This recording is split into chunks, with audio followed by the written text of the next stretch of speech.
Hi, I'm Fazia. My sister emailed me and said, "Don't come to my wedding. Just watch it on Livestream." No phone call, no explanation, just a link, like I was a distant cousin, not the one paying for the entire thing. But that wasn't the worst part. What hurt more was realizing I'd spent years being useful, not loved, valued for my money, but erased from the moment. How did we get here? Why did no one stop her? And what would you do if the people closest to you decided you were just convenient? Let me tell you what happened next. It was just after 6:01 p.m. when I clicked confirm on the final transfer. $50,000. Gone in under 5 seconds, like it wasn't nearly half the equity I had in this house. I sat back in my kitchen chair, the smell of burnt toast still lingering from a breakfast I'd half finished that morning. On the speakerphone in front of me, my mother was talking over me, again.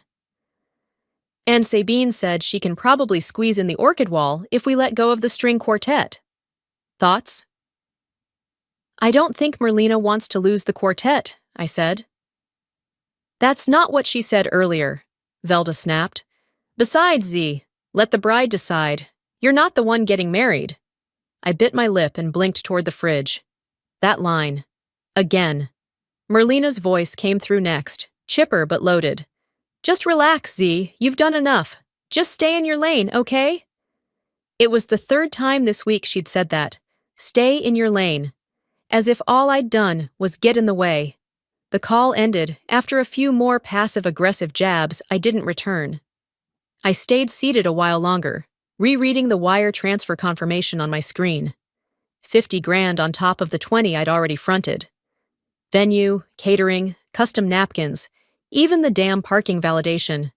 For someone who wasn't supposed to make it about herself, I was funding an awful lot of someone else's day. Later that evening, I was curled on the couch, flipping absently through my iPad, when the family group chat buzzed. Merlina had shared a folder of photos from last weekend's brunch shoot, something Sabine insisted on for their wedding website. The album had 17 pictures. In 2, I was visible. In 1, I was blurry in the background, pouring champagne. In another, I was cut off mid-shoulder, like a ghost behind Merlina's silk jumpsuit. I zoomed in on that one. Not even a shadow of my face. Just a suggestion of me.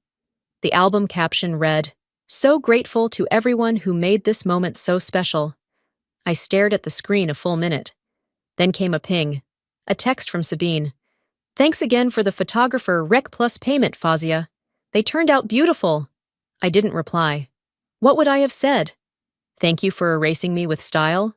I placed the iPad down gently on the coffee table and walked toward the back patio. The spring air was warm, but not heavy. Just enough wind to make the bushes outside dance a little. The porch light flickered once before stabilizing. I pulled my cardigan tighter and sat down in the old wicker chair Dad had refinished 5 years ago. The cushions were new, but I never replaced the creaky frame. There was something honest about how it groaned under weight. The wine glass on the table was still full. I didn't touch it. Instead, I sat there staring into the middle distance, as if some invisible line had finally been drawn across my world. The silence that night was different. Not sad, not peaceful, just full. It hummed in my ears like static. Maybe because I was finally hearing myself think for the first time in months. I whispered, not to anyone, not even myself, really. "I paid for this family's celebration. Why do I feel like I should apologize for showing up?" The words just hung there. I didn't reach for my phone. I didn't scroll through the messages that would no doubt pile in by morning, each one a new request. Can you call the baker? Can you pay the final balance on the linens? Can you pick up Merlina's hairpiece from the boutique? They never said please. They never said thank you. Only, "We thought you didn't mind." And maybe I hadn't. Maybe for a while, the convenience of being needed had been enough. Being useful meant I couldn't be ignored. But tonight, I realized something worse than being invisible was being visible only when they wanted something. A breeze moved past, rattling the wind chimes Merlina had once called tacky. I liked them. The sound reminded me that some things made noise even when you weren't looking. Inside, the lights in the kitchen were still on. My laptop screen had gone black. But I was wide awake now. I stayed out on the patio longer than usual. The light inside the house had gone dim, and the breeze carried just enough chill to remind me the night wasn't waiting on anyone. I finally stood, stretched the stiffness out of my legs, and headed inside, shutting the sliding door behind me with a soft click. By the time I got upstairs and settled into the corner of my home office, it was close to 9:30. I turned on the desk lamp, booted up my laptop, and opened my budgeting spreadsheet. The wedding expenses were still there, line after line, number after number, all tied to my bank account. Sabine's fees, the custom napkin orders, the deposit for the 4-tier cake Merlina swore she couldn't live without. I leaned back in my chair, rubbing the bridge of my nose when my phone rang. Mom lit up the screen. I hesitated. Let it ring once, twice. Then I picked up. Hey, I said flatly. Velda didn't waste time. I was just checking in. How are you holding up? I heard Merlina's been a little tense. Tense. That's how she framed it. I'm fine, I said. A little tired. There was a pause, followed by a low sigh. Fazia, listen. Your sister's under a lot of pressure. It's her big day, and there are so many moving parts. You know how these things go? I didn't answer right away. She continued, I know you've always been the steady one, the logical one, and I respect that. But maybe now's the time to let Merlina shine. You've had your career, your independence. Merlina only has this. There it was, the familiar script. You're saying I should step aside so she doesn't feel overshadowed, I said, keeping my voice even. I'm saying, just don't make this about you. Please don't ruin this for her. Before I could say another word, she hung up. I stared at the phone, stunned. Not because I hadn't heard it all before, but because this time it didn't sting the same way. Not as much. I went back to the spreadsheet, opened the vendor folder, clicked through receipts. I wasn't doing this for recognition. I'd given up on that years ago. But I wasn't doing it to be erased either. Another ping. I looked down and saw an email notification. Subject line, guest list finalized, from Merlina. I clicked. The message opened with no greeting, no, hey sis, just a statement. After talking with Nathan and his family, we've decided to keep the ceremony very small. Given the seating limits, and some sensitivities on his side, we think it would be best if you attend virtually. We'll send a private link for the live stream. My stomach tightened. This will help keep everything smooth and drama-free. Hope you understand. Then, in italics at the bottom, like a throwaway joke, don't take this the wrong way. LOL. I stared at the screen, not blinking, just frozen. There was no room for misinterpretation, no space to tell myself I was overreacting. I'd been asked, not invited, to watch my sister's wedding on a screen, like a stranger, like some distant acquaintance, not the woman who had covered nearly every bill. No greeting, no apology, not even a thank you, just a link. I sat there motionless for a while, my hands flat on the desk. My office felt colder than before. I glanced at the wine glass I had brought up earlier, still full, still untouched. I read the email again. Then I hit reply. Typed 4 words. Sure, enjoy your day. No punctuation, no emotion, just precision. I clicked send, shut the laptop, and stood. Downstairs, the house was silent. I poured the wine into the sink, washed the glass, dried it, every motion steady. I didn't cry, I didn't scream, I just knew. Something had shifted, something I couldn't name yet, but it felt permanent. I walked back upstairs and crawled into bed. The ceiling fan whirred softly.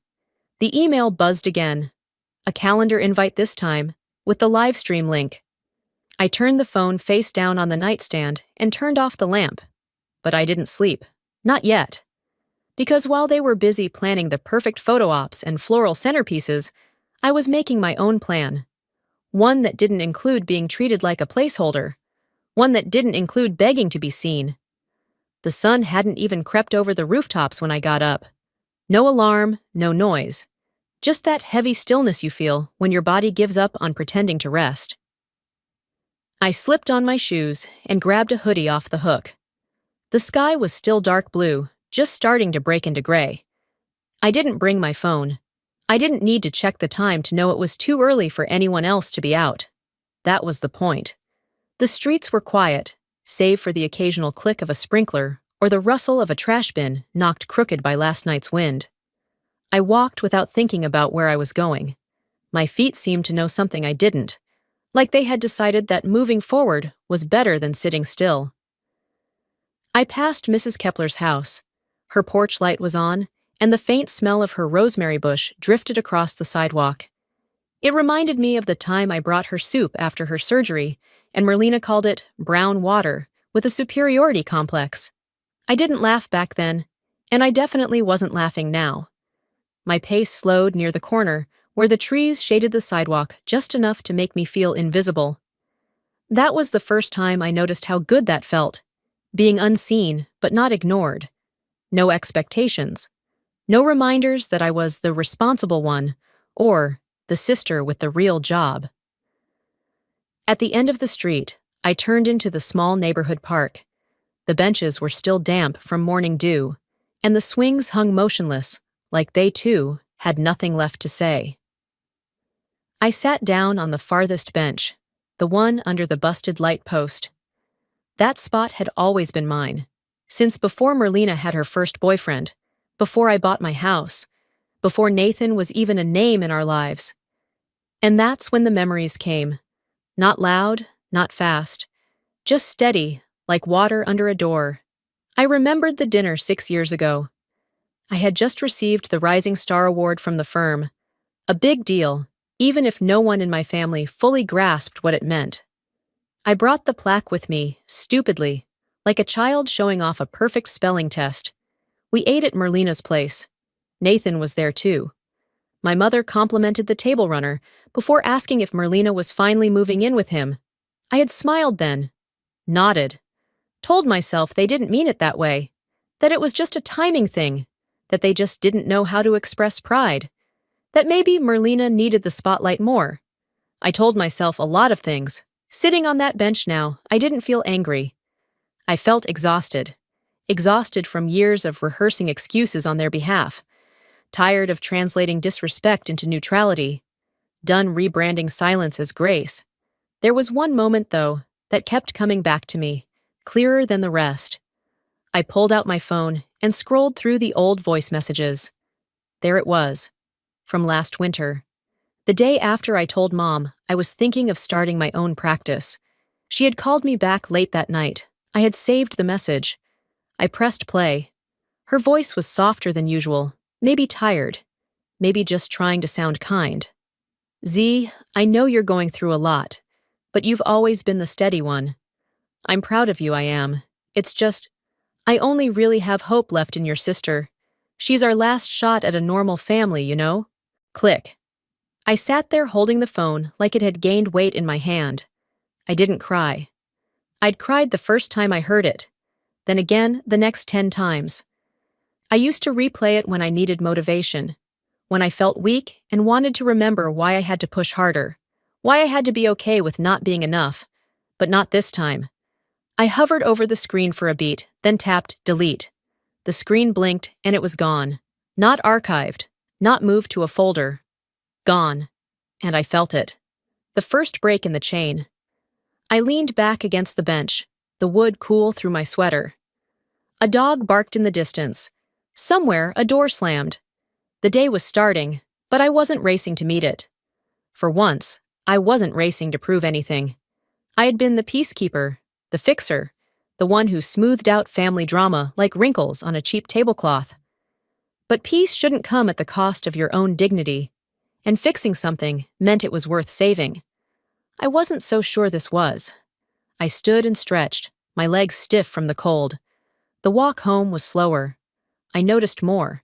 The mailboxes needing paint, the weeds growing between the sidewalks, the sound of birds arguing in a tree overhead. Back inside, I made tea. No phone, no laptop. Just hot water, a mug, and silence that didn't feel like punishment. For the first time in my adult life, I had deleted more than a voicemail. I had deleted the idea that I owed them an explanation for growing tired of being the one they only called when it cost them nothing. The next several days moved with the kind of weight you don't notice until it settles in your chest. I kept myself busy.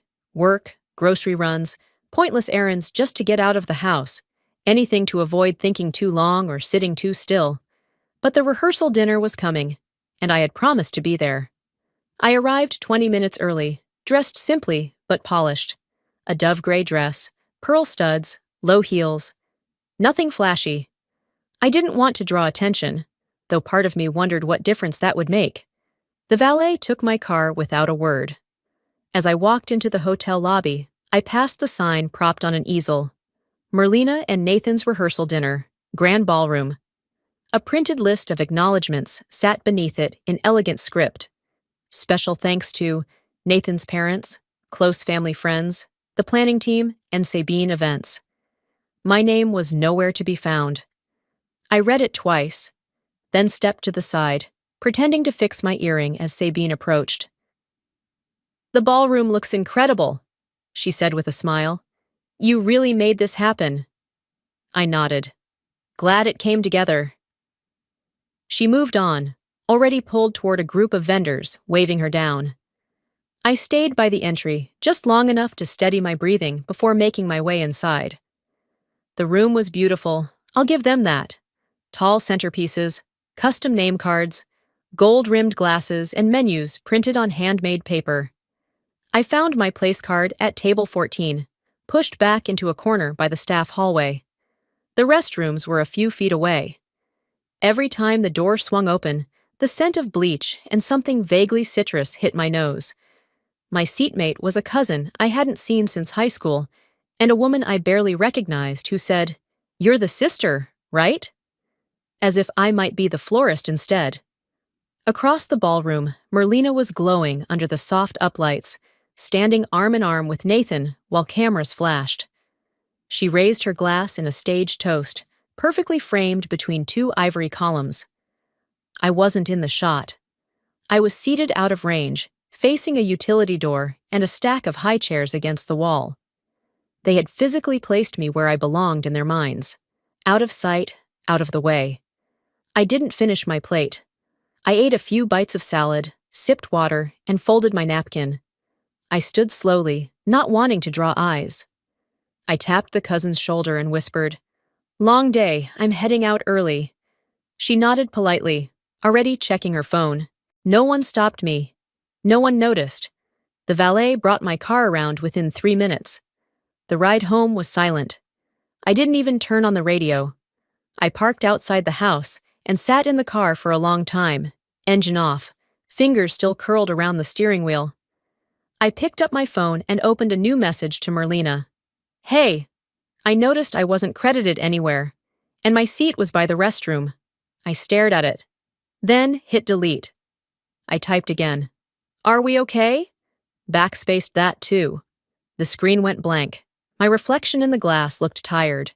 Tired of writing polite little sentences to people who never noticed they were cutting me to pieces. I locked the phone, set it aside, and sat back. A thought floated up, clear and steady. No more soft entries. Inside, the house was quiet. I slipped off my shoes by the door, turned on a single lamp in the living room, and dropped my clutch on the couch. My heels had left faint indentations in the rug. That detail stuck with me for some reason. I poured a glass of water and drank it slowly, leaning against the counter. Not angry, not bitter, resolved. They had sent a message, not with words, but with absence, and I received it. Not just in my inbox, not just in the seat near the restroom. I received it loud and clear, broadcast in every empty space where acknowledgement should have lived. And I knew something now, something I hadn't let myself admit until that moment. You don't have to scream to draw a line. You just have to stop explaining yourself to people who are never listening. By the time Friday rolled around, I had done what I always do, pulled myself together. Work meetings, grocery errands, light conversation with a neighbor about the weather. It all helped maintain the illusion that everything was fine. But beneath it, something had shifted. Not broken exactly, just adjusted, like a door that no longer shuts all the way once the frame warps. That afternoon, I met Noreen for iced tea at the cafe near Barton Springs. We'd been friends since college, the kind of steady friendship that didn't require performance. She texted that morning, asking if I had time to breathe outside work and family noise. I didn't need to ask what she meant. The patio was half-shaded, and the air carried a sticky kind of warmth that clung to your skin. I stirred the ice in my glass, while Noreen kept scanning the dessert menu without really reading it. She was building up to something. I could tell by the way she tapped her nails against her glass. "Foz," she started, still not looking up. I wasn't going to say anything, really, but I can't pretend anymore. I looked at her. "Okay."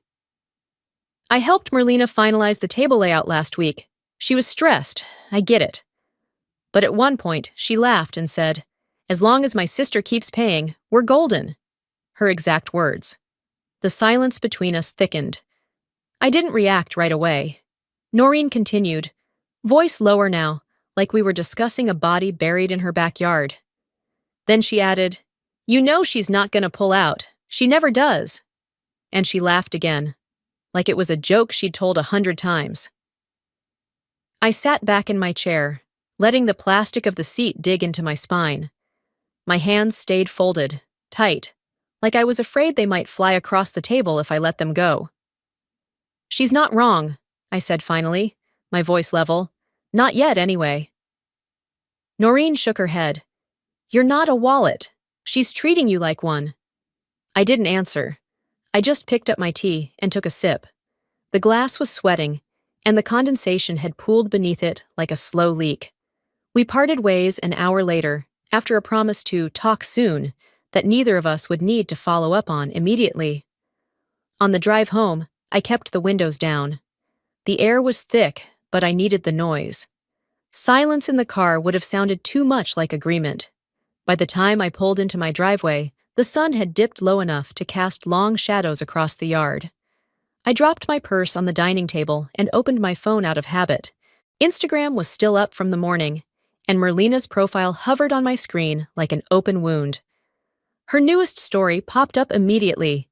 "Special thanks to my future mother-in-law for the most heartfelt gift." The video showed her holding the exact necklace I had commissioned, a redesign of Nana's vintage pendant, the one Merlina used to say was too dated for her taste. I had found the jeweler. I had funded it. I had even written the note, "For your something old and something that should always be yours." There was no mention of me, no tag, no trace. She smiled in the video, eyes damp with emotion. "She knew exactly what I wanted," she said to the camera. "What a woman!" I sat down on the edge of the couch, the phone still glowing in my hand. The betrayal didn't come like a punch. It arrived like a headache you didn't realize was building until you couldn't see straight. I didn't text her. I didn't call. I walked to my office instead, pulled out my laptop, and opened the wedding folder I had created 6 months earlier. Contracts, payments, timelines, all organized. I clicked on the florist's agreement. My name on the signature line. The decorator, also mine. I scrolled through PDFs, digital invoices, receipts paid in full. Each document carried a version of my name. F. Saleh. Fazia S.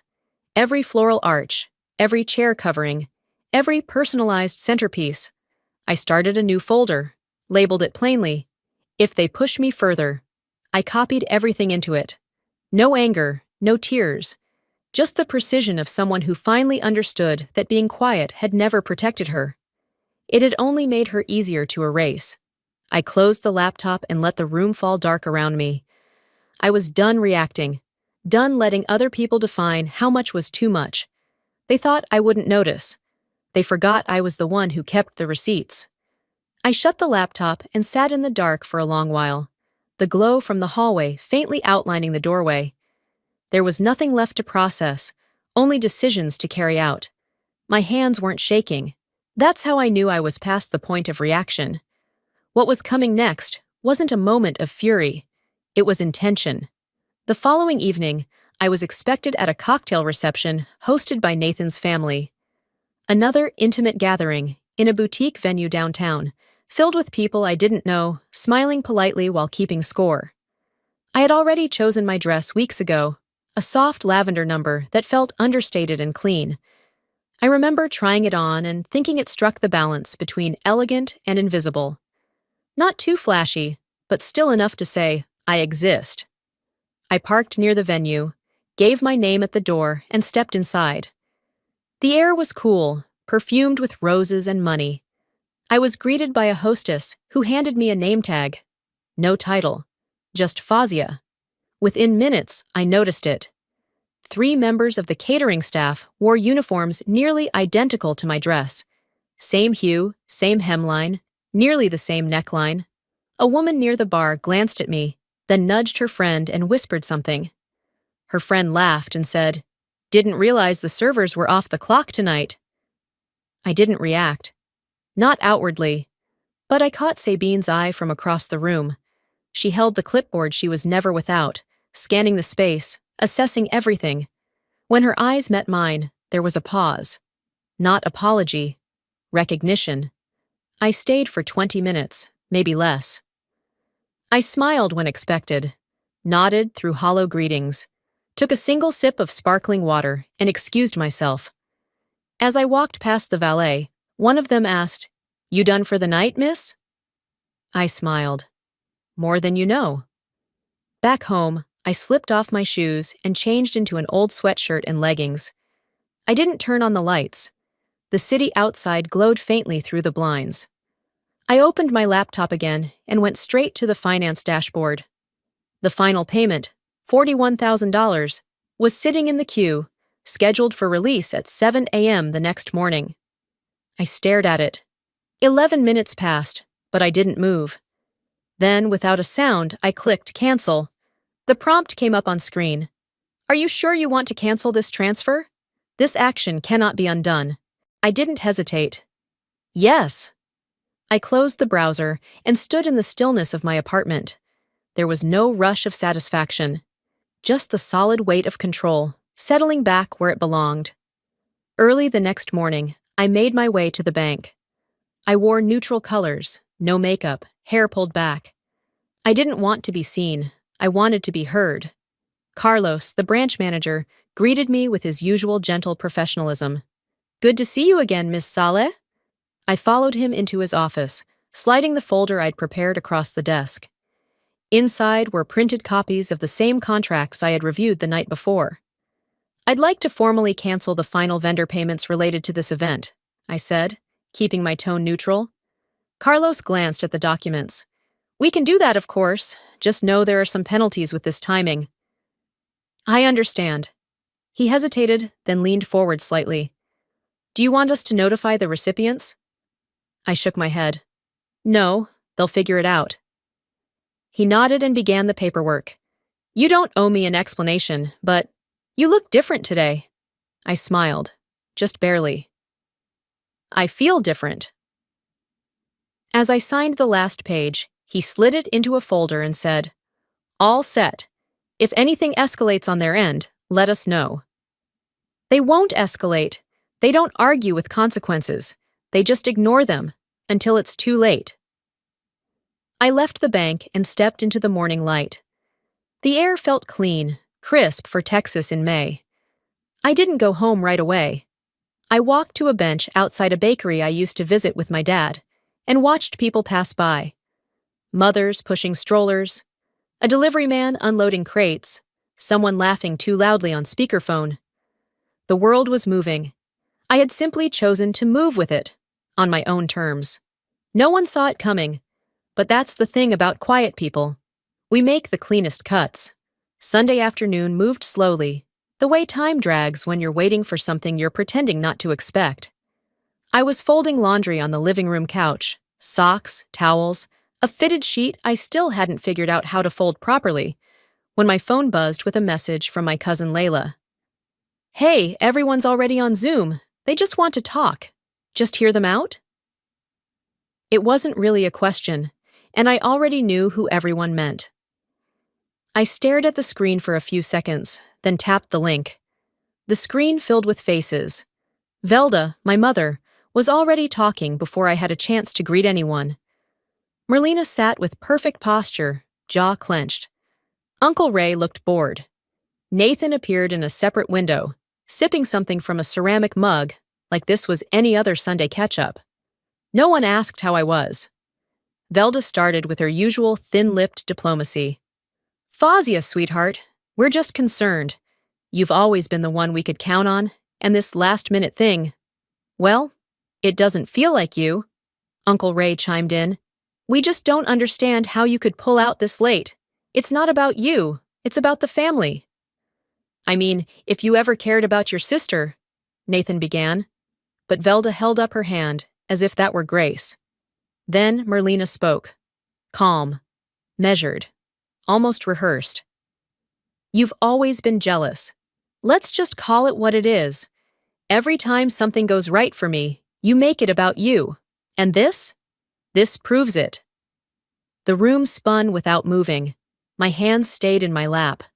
I unmuted my mic. My voice didn't shake. Let's make something clear.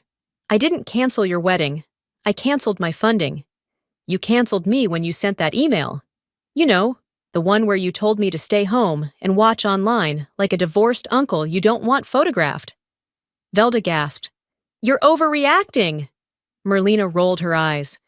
You're ruining the most important day of my life. Uncle Ray muttered.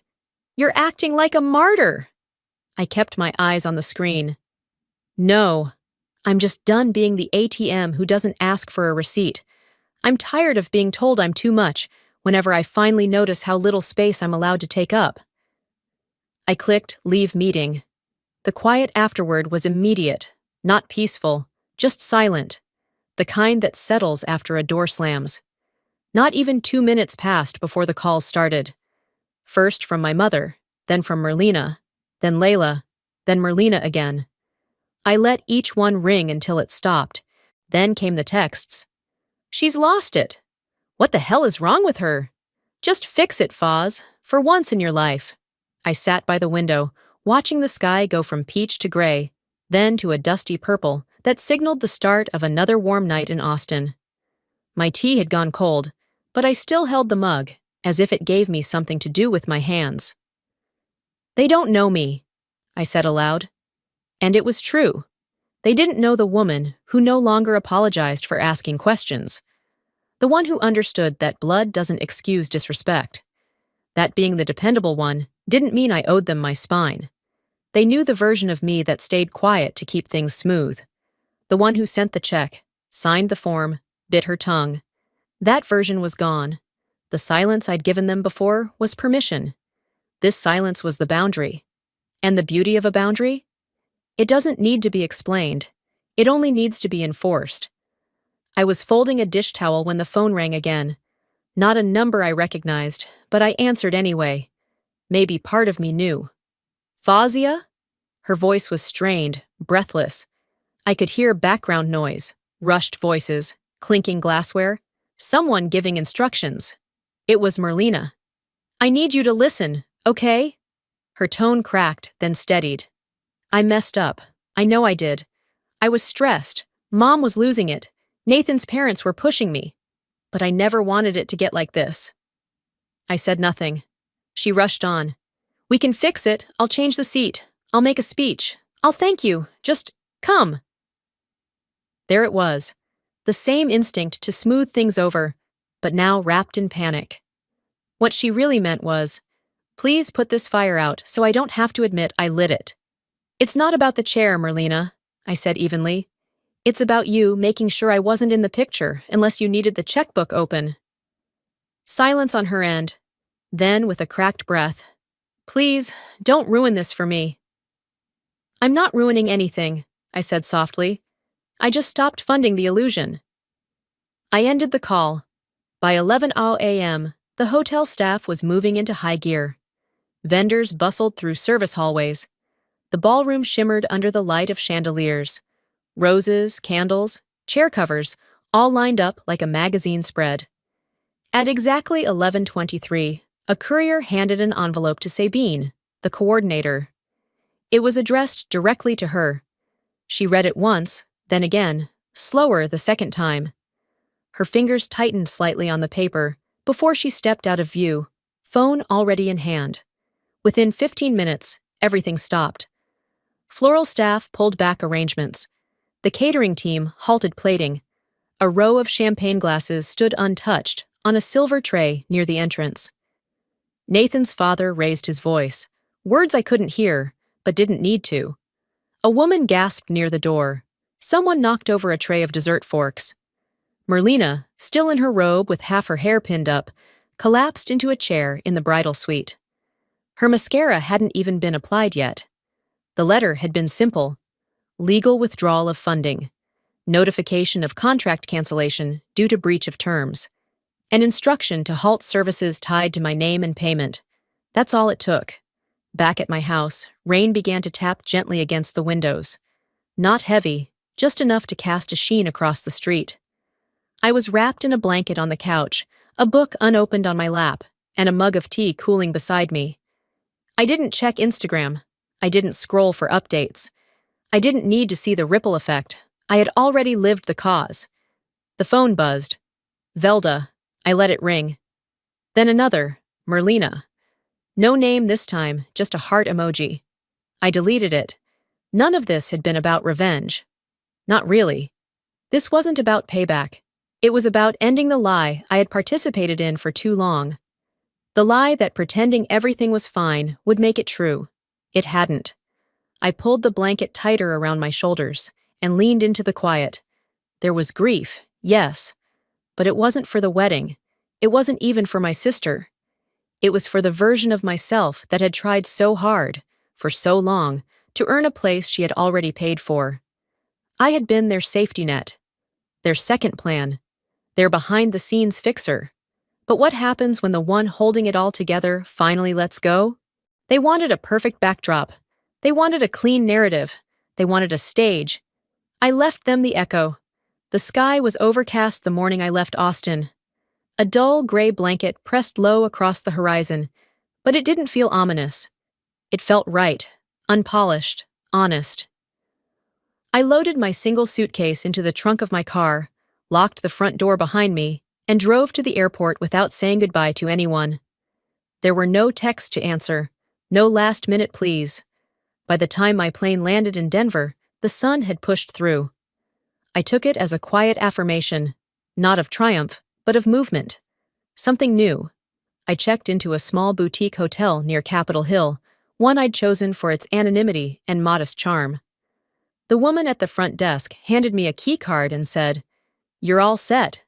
Breakfast runs till 10, and there's a garden terrace if you need some air." I nodded, grateful for the lack of chatter. In the room, I unpacked slowly. A few clothes, my laptop, a book I'd been meaning to finish for months. I folded each item as if it mattered where it landed. There was something meditative about doing something just for myself. Later that evening, I sat on the balcony with a glass of white wine and a grilled salmon plate I'd ordered through room service. Across the courtyard, a couple laughed as they tried to light a cigarette against the wind. They couldn't have been older than 25. Everything about them felt light, unburdened. I didn't envy them. I didn't long to go back. I just observed them the way someone watches birds at a feeder, beautiful, fleeting, no obligation to join in. My phone buzzed once on the side table, a message from a former coworker, forwarding me a post from Merlina's now private Instagram. Sometimes the people closest to you are the ones who hurt you most, but family is everything, and love wins. No mention of the canceled wedding, no details, just enough to frame herself as the one who had been abandoned. I didn't reply. I didn't even open the comment thread. Instead, I powered off my phone and let the quiet come in. The truth is, I didn't need revenge. I didn't even need apology. I needed space. Space from the noise, from the expectations, from the smallness of the role I'd been assigned and dutifully performed for too long. Back in Austin, people were talking. I knew that. Cousins who never called were suddenly curious. Velda hadn't said a word since the collapse at the venue. I imagined her sitting in the kitchen, coffee in hand, rewriting the story in her head. One where I was difficult, one where she did everything she could. They all had their versions, but I had mine, and I had finally chosen to believe it. I wasn't cruel, I wasn't unstable, I wasn't jealous. I was someone who drew a line and didn't step back when they tried to smear it with guilt. And the thing about drawing a line, it doesn't erase what came before, but it redefines what comes next. I stayed in Denver 2 weeks. I read, walked unfamiliar streets, worked remotely. On the third morning, I smiled at the front desk clerk without noticing I'd done it. By the fifth, I didn't flinch when someone asked, "Traveling alone?" On my last evening, I returned to the same balcony where it had begun. A man a few tables away gave me a nod. Friendly, not flirtatious. I returned it, then turned back to my book. I wasn't lonely, I was just alone. There's a difference. I think what people misunderstand about walking away is that they imagine it's dramatic. Doors slamming, voices raised, endings punctuated by one-liners. But most of the time, it's quiet. It's simple. It's someone not showing up where they once would have. No final speech, just absence. When I got back to Austin, I didn't return to the same house. I returned to myself. They'll say I ruined the wedding. I'll say I saved myself. Sometimes, setting a boundary doesn't make you the villain. It makes you free. If there's one thing this entire experience has taught me, it's this. Silence might keep the peace, but it can also cost you your place. And the longer you allow yourself to be reduced, dismissed, or used, the more you forget you were ever whole to begin with. I didn't walk away from my family. I walked toward myself. To those of you watching, maybe you're the one holding everything together. Maybe you've spent years being the responsible one, the forgiving one, the one who just wants everyone to get along. But here's what I want you to know. Being dependable doesn't mean you owe people your dignity. And if you're wondering whether it's okay to choose peace over participation, to choose yourself over the roles others force on you, my answer is yes. Not easy, not clean, but yes. Let me ask you this. Have you ever been made to feel invisible by the people closest to you? Have you ever had to walk away, not because you wanted to, but because staying meant losing yourself? Tell me in the comments. I want to hear your story. And if this video made you feel seen, even just a little, let me know by commenting 1 below, or tell me where you're watching from. And if you didn't like it, that's okay too. Let me know what didn't sit right, and let's talk about it. We're not here to be perfect, we're here to be honest. If you'd like to hear more stories like this, real, raw, and rooted in what it means to be human, make sure to subscribe to this channel. Your support helps keep these stories alive and reaching others who might need them too. Thank you for spending your time with me. Until next time, be kind to yourself. You matter more than you know.